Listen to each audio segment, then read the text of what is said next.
आती है कुछ टर्म्स जानने की, जैसे कि है आपके बहुत सारे अकाउंटेंसी में हम पढ़ते हैं, हम देखते हैं हमने एक वर्ड सुना होगा असेट्स। असेट्स क्या होते हैं?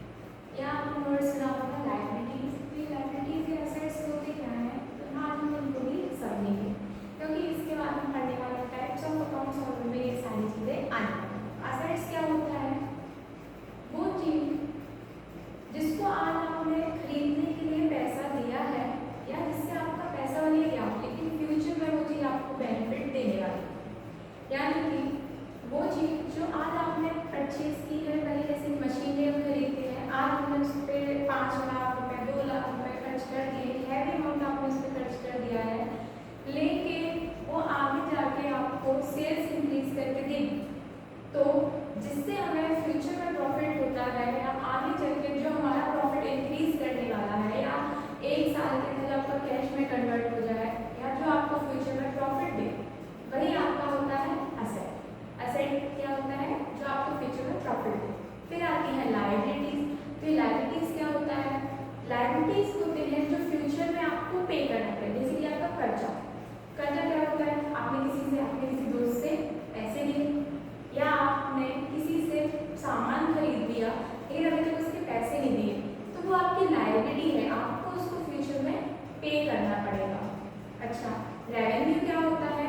जो भी आप sales of goods and services से, यानी कि आपने कोई सामान से मतलब उसको सेल किया, उससे आपको जो पैसा मिलेगा, या फिर आपने सर्विस रेंडर की, सर्विस रेंडर करने में आप टीचर हो, आप टीच कर रहे हो, आप डॉक्टर हो, आप कहते हैं वो कर रहे हो, तो वो आप क्या सर्विस रेंडर करना है। उस सर्विस रेंडर करने से या sales of goods and services से जो भी आप पैसा कमाते हैं वो आपकी रेवेन्यूज होती हैं, या sales of goods and services के लिए जो भी आप खर्चे करते हैं वो सारे आपके एक्सपेंडिचर होते हैं। जैसे हम उसके लिए एम्प्लॉयज रखेंगे तो उनको सैलरी देंगे, ठीक है, तो ये सारी चीज़ें हमारी एक्सपेंसेस होती है, वेजेस देते हैं, ट्रांसपोर्टेशन कॉस्ट है, ये सारा जो जितना भी खर्चा हम करते हैं हमारा एक्सपेंस होता है। अच्छा, तो और एक और होता है कि जब हमें ओनर, क्या अब भाई बिजनेस की बात हो रही है तो ओनर तो आएगा ही, यानी मालिक, बॉस। तो जो बॉस होता है या जो ओनर होता है, ठीक है, तो जो भी फर्म के या बिजनेस के जो ओनर होते हैं वो उसमें कुछ ना कुछ पैसा लगाते हैं, पैसा इन्वेस्ट करते हैं, उसी पैसे को हम बोलते हैं कैपिटल। तो आज हम जानने वाले हैं types of accounts. Types of accounts क्या होते हैं? तो हम जानते हैं कि टाइप्स ऑफ अकाउंट्स क्या होते हैं। देखो, पहले के टाइम पे जो अकाउंटेंट्स थी वो थोड़ी सी लिमिटेड, यानी कि थोड़ी सी वो कम थी। पहले बुक कीपिंग, यानी कि सिर्फ हिसाब किताब एक बुक में लिख दिया जाता था, पर कंप्यूटर्स नहीं होते थे, टेक्नोलॉजीज नहीं होती थी, तो इतना ज़्यादा उसमें इवॉल्यूशन नहीं था। अब वो इवॉल्व हो गया, तो अकाउंटेंसी कुछ बेसिक टर्म्स आप भी उसके आते हैं। ऐसे ही अकाउंटेंसी जो है, अकाउंटिंग जो है, प्रॉपर वर्ड अकाउंटिंग जो है, अकाउंटिंग जो है वो 2 बेसिस पे, या आपके अकाउंट्स जो है, आपके अकाउंट्स जो है वो 2 बेसिस पे आपके डिवाइड होते हैं या क्लासिफाई होते हैं।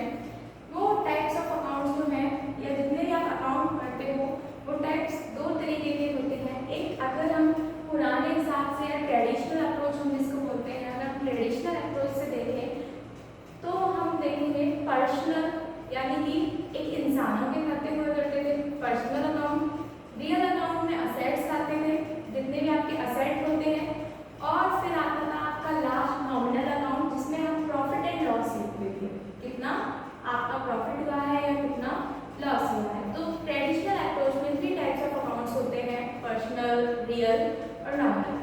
फिर बारी आती है आपकी मॉडर्न अप्रोच की, यानी कि मॉडर्न अप्रोच से कितने, आज के टाइम पे अकाउंट जो है मॉडर्न अप्रोच के बेसिस पे 5 टाइप्स ऑफ अकाउंट्स होते हैं। इसमें सिर्फ आता है एसेट्स अकाउंट, इसमें हम सारे एसेट्स रिकॉर्ड करेंगे। लायबिलिटीज अकाउंट, जिसमें सारी लायबिलिटीज आएंगी, यानी कि सारा कर्जा या जितना पैसा आपको फ्यूचर में पे करना है वो आएगा। फिर आएगा आपका कैपिटल। कैपिटल अकाउंट होता है यानी जितना अमाउंट इन्वेस्टेड है बिजनेस के अंदर वो कैपिटल आएगा। फिर आएगा रेवेन्यू। रेवेन्यू अकाउंट क्या होता है? जिसमें सारा आपका पैसा sales of goods and services से जितना पैसा आ रहा है आपके पास वो सारा रेवेन्यू में जाएगा। फिर फिफ्थ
अकाउंट्स में क्या होते हैं, types of rules of debit and credit होते हैं, जो कि सबसे मोस्ट